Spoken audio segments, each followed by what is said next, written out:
Sunk this right up into the ceiling. I can get a tighter fit than that. Even had to cut a slight area out at the top of the box to get it to fit.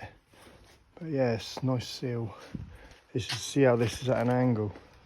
Can't really see it from there, but yeah, a bit of an angle with the door. Square that side, angle that side. So yeah, a lot of modification to get this door to fit so smoothly and have a nice clearance so nothing can hit it.